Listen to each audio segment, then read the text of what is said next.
गोर लगै छी सब गोटे के और एकटा फगुआ के गीत सुना रहल छी जकर रचना हमर भाती उज्जवल झा केने अइ त सुनै जाउ ई फगुआ गीत।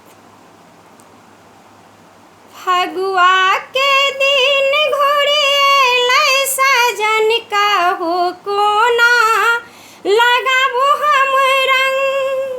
फगुआ के दिन घुरी अयलै सजन कहू कोना लगाबू हम रंग। बीतल माघ जार महीना सजन कहू कोना लगाबू हम रंग।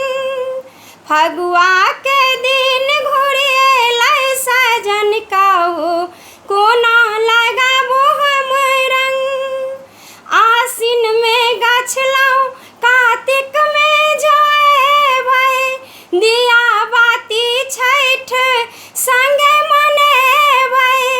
आसिन में गाछलहुँ कातिक में जयबै दिया बाती छठ संगे मनेबै। तोड़ि देलहुँ सबटा रे मान हे यौ साजन कहू कोना लगाबू हम रंग। तोड़ि देलहुँ सबटा रे मान हे यौ साजन कहू कोना लगाबू हम रंग। फगुआ के दिन घुरी अयलै सजन कहू कोना लगाबू हम रंग।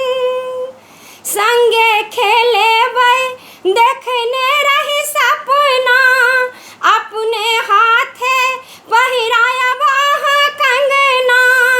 संगे खेलेबै देखने रही सपना अपने हाथे पहिरायब अहाँ कंगना। भांगो में होइतौ मातंग हे यौ साजन कहू कोना लगाबू हम रंग। भांगो में होइतौ मातंग हे यौ साजन कहू कोना लगाबू हम रंग।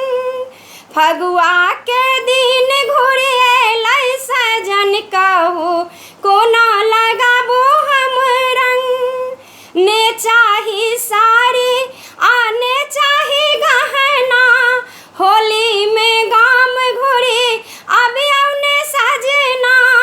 ने चाही साड़ी आने चाही कंगना होली में गाम घुरी अबियौ ने सजना।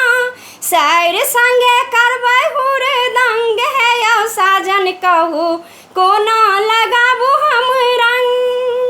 फगुआ के दिन घुरी अयलै सजन कहू कोना लगाबू हम रंग। खीर संगे मलपुआ सेहो बनबितौ खुशियों के रंग सँ हम जिंदगी सजबितौ। खीर संगे मलपुआ सेहो बनबितौ खुशियों के रंग सँ हम जिंदगी सजबितौ। सजनी के छूटल प्रीतक संग हे यौ साजन कहू कोना लगाबू हम रंग।